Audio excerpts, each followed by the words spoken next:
I will not accept the US government telling me that to pass legislation, you have to bribe people or cut them $1 million campaign checks.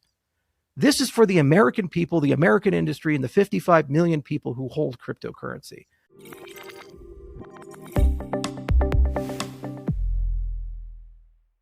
Value capture has shifted away from layer ones. A new CoinDesk research report reveals that while layer one still holds 90% of market cap, they now capture only 12% of on-chain fees. Explore the structural changes defining 2026 from Bitcoin's post-quantum risks and Ethereum's roll-up economics to the new era of compliant privacy with input-outputs midnight at coindesk.com/research. Hey everyone, you're watching CoinDesk, and I'm Jen Sanasie. The State of Blockchain report commissioned by Input Output found that Layer 1 tokens broadly underperformed in 2025, despite regulatory and institutional wins. Joining us now to unpack some of the key findings is Input Output founder Charles Hoskinson. Charles, welcome back. Jen, it's good to be here. Thanks for having me on. Yeah, as always, great to have you here. Let's dig into some of the findings in this report. Like I just mentioned in my intro, Layer 1s underperformed in 2025 when we look at the tokens, but network fundamentals like TVL and activity actually grew. Just make sense of that for me. What does that mean? And what does that say about where crypto is heading? Well, I think it's the great maturing of the industry. You saw first a lot of institutional on-ramps with the appreciation of Bitcoin. It probably went from 60,000 to 120. I forget the all-time high, but it was a very good year, 2025 for Bitcoin. And most of that was led by institutional buying. And so a lot of people in the cryptocurrency space, they started moving from meme coins into more traditional crypto assets. So the memes all went down. And then so we saw an increase in TVL, an increase in transaction volume. We just didn't get the valuation spike that we were expecting to get from prior 4-year cycles, like what we saw in 2021, 2017, and 2013, respectively. But overall, the numbers in terms of adoption, like the actual MAUs, the actual TVL, the actual transactions, is quite healthy. So yeah, everything is set and poised for a crypto bull market, which is why a lot of us got very surprised. It's just there was a lot of macro events and strange things like the US government interfering in the markets, the DAT revolution, and other things where they kind of screwed up the market a little bit. And every time we tried to get started, then something would happen, like the October surprise, for example, or other things like that, which just took huge amounts of wind out, destroyed valuations, and it deeply frustrated people. But a lot of projects launched. It was a great year for privacy. A lot of dApps continue to upgrade and build up, and a lot of the big layer ones, Cardano included, were able to execute big chunks of the roadmap. So it was good builders year. It just wasn't a good appreciation year, but I think we're like a coiled spring. And so there's a lot of energy there, and the markets want to go up. They're just being held down right now. What do you think? If you had to get your crystal ball out, you said we're poised for a bull market. We're a coiled spring. When does that spring and will it spring, given all of the macro events that are happening all around us? They're so unpredictable. I think if I were to choose one word to describe where we currently are, it's unpredictable. Well, the challenge is nobody knows what's going to happen. I mean, you got the U.S. threatening to invade Greenland. You got the U.S. capturing the president of Venezuela. You got threats of tariffs basically every week. You got a looming AI bubble that may either take us to like the moon or burst and destroy 5% of the U.S. economy. I mean, NVIDIA is literally sitting in a state where if they don't have a increase in profit quarter by quarter, the U.S. economy collapses. It's pretty crazy when you think about how overinvested that industry is. So there's a lot there. And if you're a crypto person, you're saying, well, if it was just crypto, all the dynamics are set up for this to look good. As we start growing, something happens to kind of knock us down. It was so frustrating. Every 6 weeks to 8 weeks, something would occur and it disrupted the market or created an issue in the market. And a lot of things we were promised, like the Reserve or the Clarity Act passing, didn't happen. And so that we were pricing in as an industry some of these things, expecting them to go to their next level. And we didn't get those things. And so the market's like, well, do we recede now or do we keep hope out? And then a lot of retail people said, well, what do I do? It's okay to go into crypto now. I'm told to do that. On the other hand, I'm not exactly sure how to do that. And I'm not exactly sure where the winners and losers are going to be. Then you saw about mid-year, the narrative shifted. So everybody was dat. And then it shifted privacy. So A16Z and all these other people is, this is the era of privacy and privacy is great.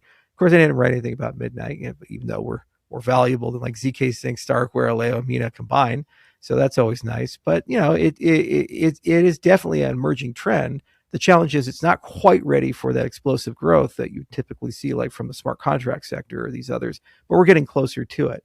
So it's a confusing time, and the micros look great. The macros are incredibly uncertain. I wish the US government would just cut it out and try to return to stability. If they keep doing this, they're going to inadvertently knock us into a recession or even a depression. And it's going to be structurally very hard for the US to climb out of it. And then crypto is going to have to grow globally as opposed from a US centric growth, which is what we were doing during the Biden administration. How likely is it, do you think, that we get knocked into a recession, and how soon could that come? If the AI bubble bursts and if Europe has retaliatory tariffs followed by people deleveraging their exposure to the US, so they lower their direct foreign investment and they start investing in China and China starts investing in them. Like, for example, the UK now has the largest Chinese embassy in the world, I think they're building. And Canada just announced trade deals with China. So you're seeing a lot of historically super close partners. Like we've been partners with them for over 200 years, basically just decoupling from the United States and starting to trade with other countries. And people say, oh, well, good riddance. I say, okay, well, if you lose like half of your trading partners over a 3 to 5 year period, your consumption goes down. We're mostly a consumption economy. This is going to be pretty catastrophic to us as a country. So if these things continue, I don't see how we don't get knocked into it. But there's a lot of things the U.S. government could potentially do to stave it off. Like, for example, changes in the Fed. If they lower interest rates, they can probably buy us another 6 months to a year. And what's so insane is instead of just trying to change it, literally they're trying to arrest the head of the Federal Reserve. So I don't understand how we could say there's monetary independence with the Federal Reserve. That was the entire raison d'etre of the structure. And now you got a president that says if you don't do what I say, I just arrest you. Because you spent a lot of money refurbishing a building. It's so absurd. And when people internationally see that, they start questioning the stability of the system as a whole. And they start asking, boy, should I stay on the US dollar? And it's not an instant decision. It's not like Tuesday they switch off. But what they do is they start a set of behaviors and actions that are irreversible. And over a 5 or 10 year period, you basically transition away. You start pricing oil and different assets like the yuan or the euro. You start multinational trade deals. You start deconsolidating American businesses. You say, hey, maybe I don't need to work with Microsoft and Amazon and Google. I'm going to use a European company or a Chinese company like a Huawei or something for this relationship. Well, every time you do that, you've permanently cut a thread. And once you've cut enough threads, then you wake up one day and it's pretty easy to just switch over. And then they say, oh, wow, that whole economy is now running on Chinese backend instead of American backend. And China's taking great advantage of it. So it's very bad policy. And it's very short-sighted policy. And people don't like bullies. And, when you threaten to conquer Greenland or things like this, that would actually be an Article 5 violation. It would mean NATO would be at war with the United States if we try to invade them. And I don't understand the national security implication. We have the Thule base there already. Denmark's already made concessions. We're allowed to store nuclear weapons there. We had them since the 60s. We have nuclear subs there. We have air assets there. So we can easily build a missile defense system. We put one in Turkey, for God's sakes, and they're not exactly our biggest friend. So we easily could put these types of things in Greenland without any changes to current policy or new treaties or things like that. They want the resources. There's $1.5 trillion of natural resources in Greenland. With recent Venezuela thing, he says we're going to take the oil. Just straight up says it as soon as he captures Maduro. So he wants the natural resources of Greenland. And it's kind of some sort of new manifest destiny. It's the 19th century, wants its foreign policy back. It's crazy. And the Europeans are just like, what do we do? We're supposed to hate the Russians and Chinese, and now the United States is threatening to invade us. They're our ally, and we fight with them. 53 Danes died in Afghanistan and Iraq fighting with us in our wars. They were one of our closest allies, and they were there, right there, fighting alongside us. Now we're threatening to go to war with them to take territory that they've held since before America existed. It's absurd. I want to come back to policy in just a little bit, but I want to touch on markets again. The markets have failed to break out into any kind of bull cycle, right? And I've heard from a lot of people I'm talking to at the foundations for layer ones that because of the markets, they're not able to spend on marketing. They're cutting budgets back. They're trying to wait out what's going on in the markets, and that's preventing them from getting new users, getting their stories out there. How do you think this is going to play out in 2026? If the markets can't rebound, how does that affect the builders? I built $100 billion ecosystem off 2.5 cent ADA. You don't need a giant pile of money to be able to build an ecosystem or get people interested. The reality is that you have to have use and utility. You have to have new and exciting experiences. If you're saying we got to spend hundreds of millions of dollars on marketing, you've got it completely wrong. This is kind of like BlackBerry saying, how do we market our way out of the iPhone? You need a new experience. You need a new way of doing things. And so you need consumer experiences where it just works on a phone. It's a fingerprint and it's a PIN code, super easy to recover your account, super easy to use dApps. And you need dApps people care about, prediction markets. And you need the ability to tip influencers. You need the ability to refurbish, ads and do them differently. You need the ability to monetize content differently. Like we have some great projects in Cardano ecosystem, like Book.io, for example. And those guys, they have great deals with William Shatner and Snoop Dogg and all these others. And what they're doing is just like it's the anti-Kindle.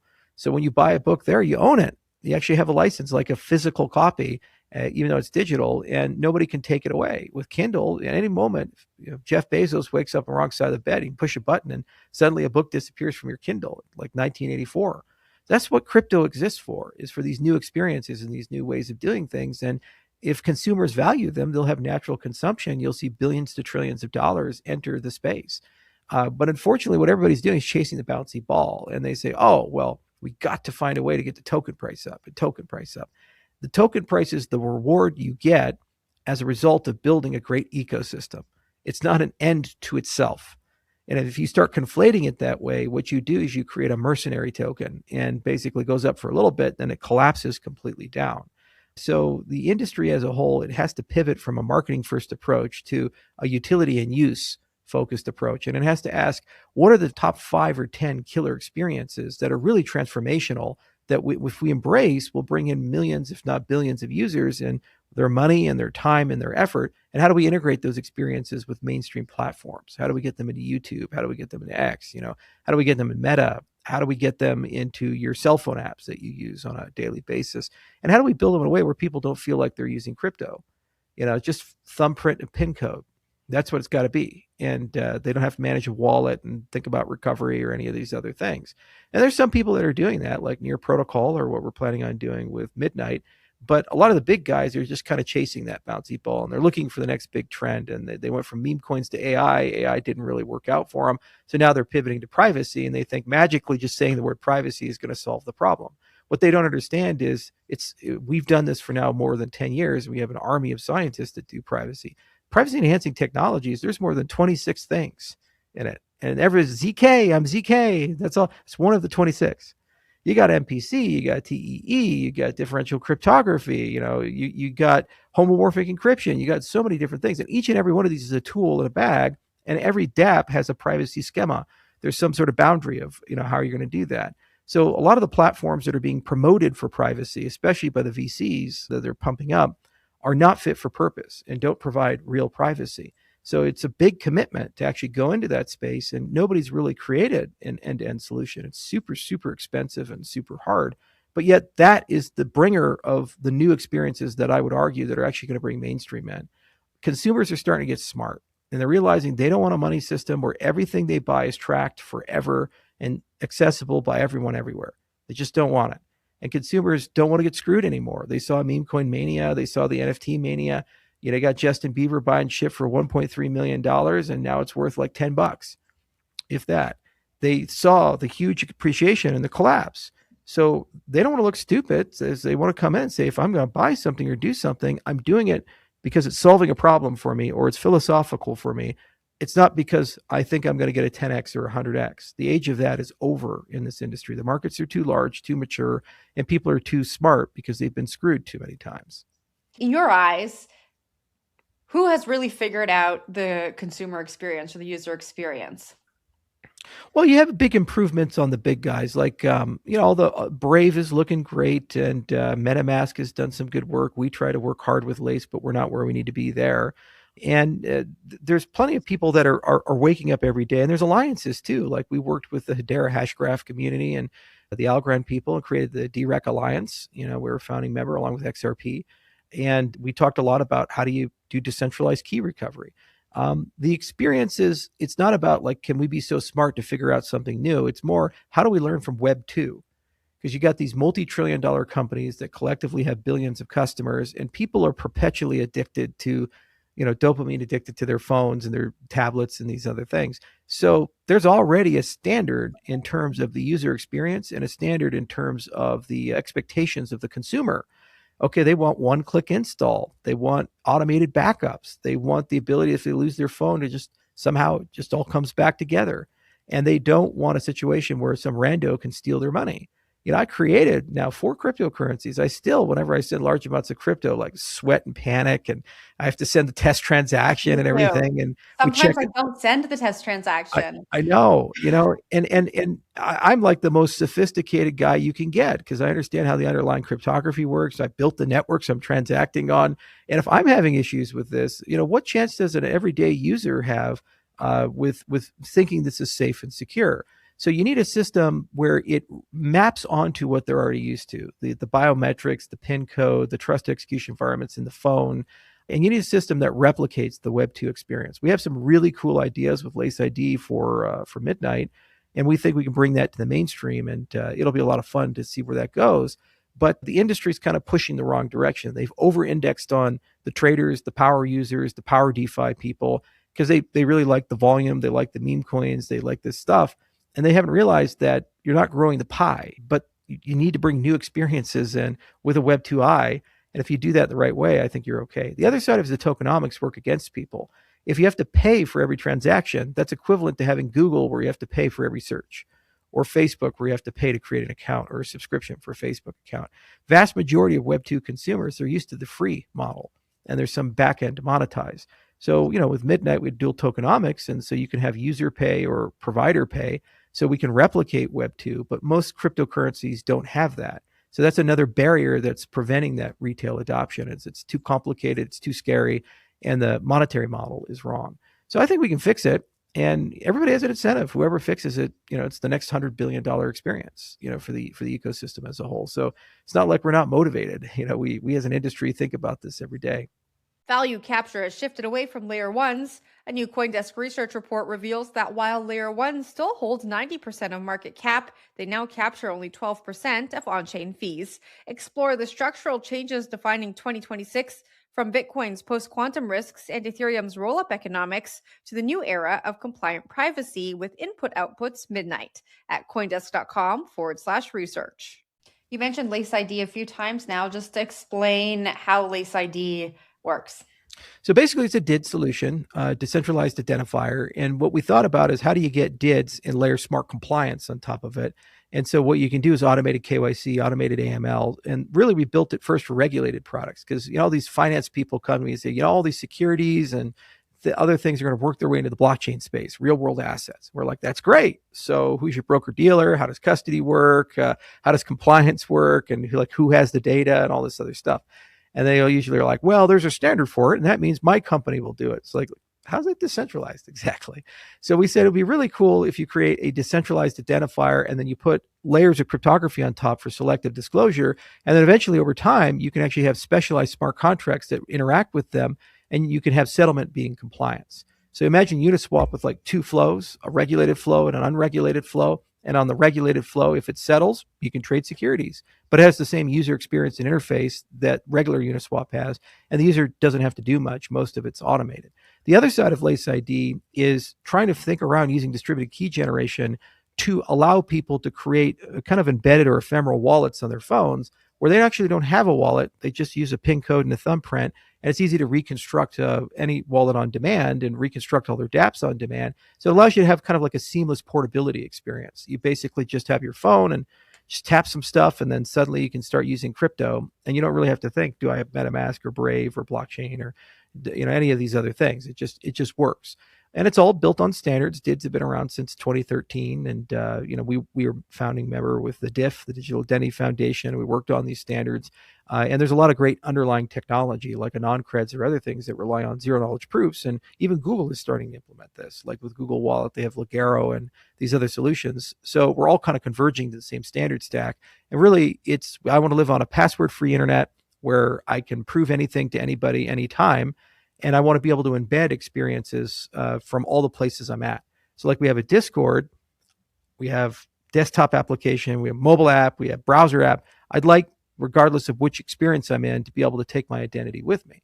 And then if you can prove things about yourself, you can be in Discord, have an alias, but still prove you're a US resident or you're a doctor or you're whatever, but you don't reveal who you actually are. And so that's that. So Lace ID was really built also for that whole selective disclosure conversation. And it's one of the pillars of Midnight, along with privacy enhancing technology and chain abstraction. You mentioned a few minutes ago being a founding partner with XRP, and I think you got into a little bit of an accidental argument with Brad Garlinghouse on X the other day, even though you're not on X anymore, Charles. Talk to me a little bit about how being so vocal, maybe about the other builders in the space, impact your partnerships like this one. I mean, there's no issue we have with the XRPL community. They're great people. I think they're just overly sensitive because of the SEC lawsuit and because of historical stuff. And any criticism of Brad, there's some people that run and say, oh, well, you're evil and bad and But at the end of the day, like the Clarity Act started with a pretty decent foundation. And then there were 137 amendments to the Clarity Act, some of which were proposed by Elizabeth Warren, which would make basically everything a security by default. And you have to go beg and plead the Securities Exchange Commission to get out. And so when you see stuff like that, you say, like, this is not the same bill that we were working on throughout 2025. It's a fundamentally different structure. It doesn't allow yield-bearing stablecoins. So, Brian Armstrong bailed out. It decimates DeFi. It creates very little clarity for the vast majority of products inside the space. And there's no clarity on how the rulemaking process is going to work in a way that's productive for us as an industry. So when you look at every checkbox, like, is this good for DeFi? Is this good for layer ones? Is this good for custody? Is this good for anybody outside of big institutions and banks? The answer is no, it's really not. And it's not a clarity bill. It's a bill that can easily be weaponized and will be weaponized by the other political party the minute they're back in power. The Democrats are up plus 5% on a generic ballot, and they have a plus 15% motivation advantage going in 2026. There's a better than 80% chance currently with the polls today that Democrats are going to retake the House and Senate, which means they're going to have a huge amount of influence over rulemaking if clarity comes out, and they can make rules in a direction with the clarity as it's written to basically ban DeFi. So I don't understand why Brad would be a proponent of this. Maybe he's gotten addicted to hanging out with Trump and being in that circle, but it's not good for the industry. It really isn't. You don't pass legislation that basically defers to the same people that have been suing and trying to shut everybody down and throw people in jail, a carte blanche to basically do whatever the hell they want to do. The whole point of clarity was to restrain what the government was doing. So yeah, I absolutely said, hey, it's a bad idea, cut it out. And I'd rather take the chaos over clarity because at least we get another window when there's a more compromising government. There's a government that's willing to work. And I know everybody's cynical. The government's evil. Then why would you promote the government even doing anything at all? If your whole viewpoint is the government is just filled with nothing but corrupt, evil, terrible people, then by definition, all the legislation will be bad and wrong and evil and destructive and horrible for us as an industry. So no legislation is actually better than some legislation because at least we can fight it on a court case-by-case basis in the court, as opposed to begging the SEC to not make us securities, and they have no incentive to ever get us out of it.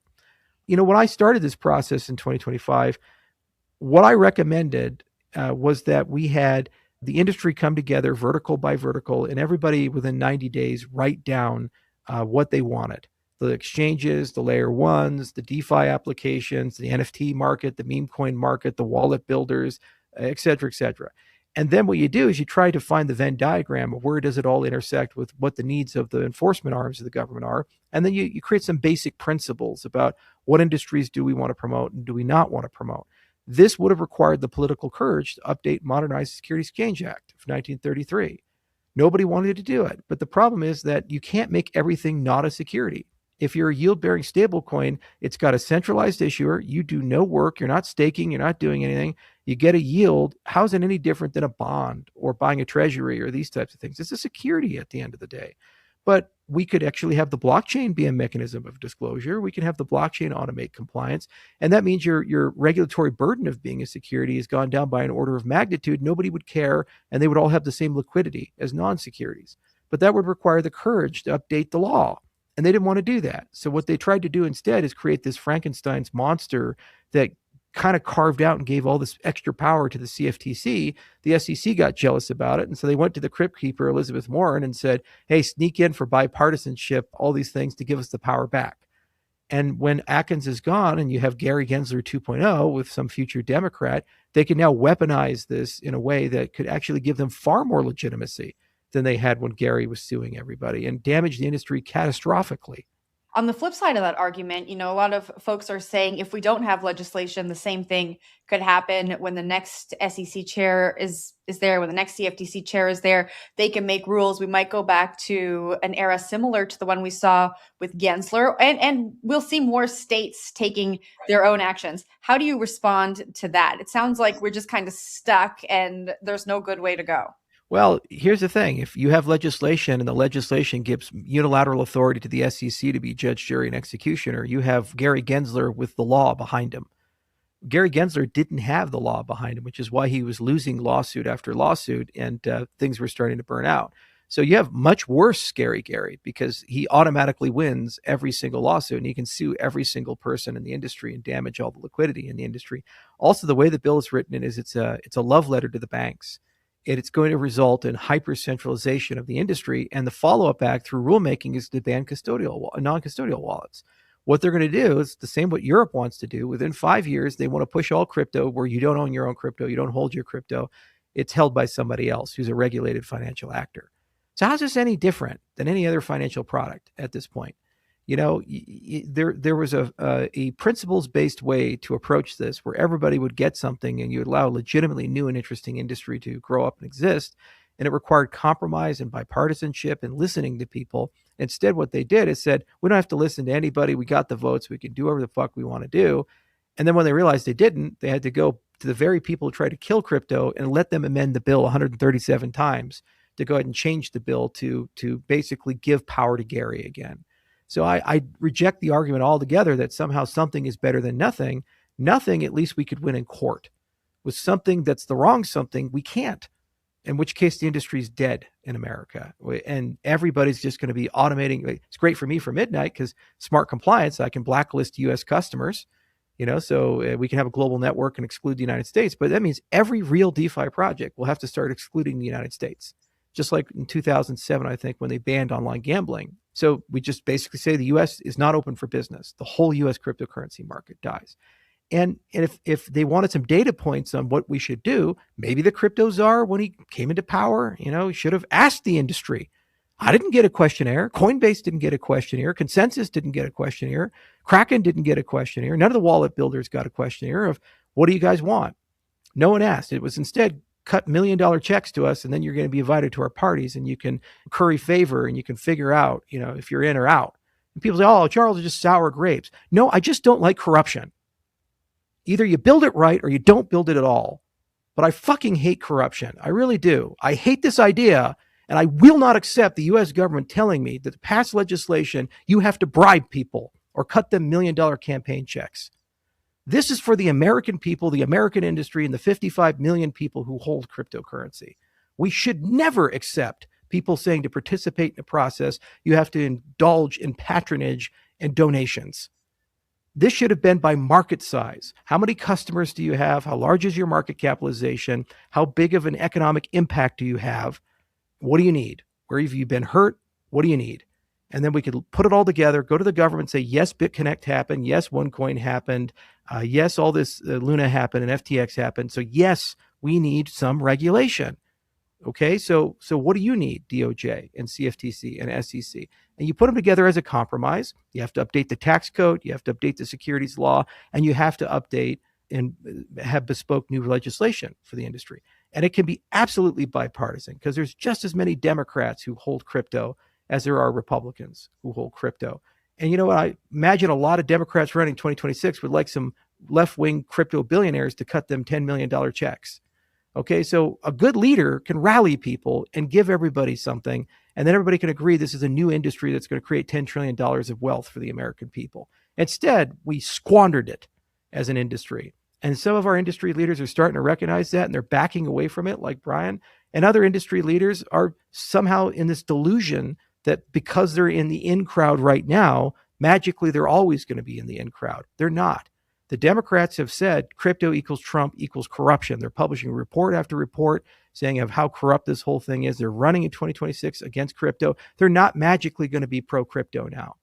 And any Democrat administration that comes in is going to be neutral to negative with crypto. And they're going to have the Clarity Act, if it passes, as a weaponized tool that they can use for their Securities Exchange Commission to basically attack the entire industry as a referendum.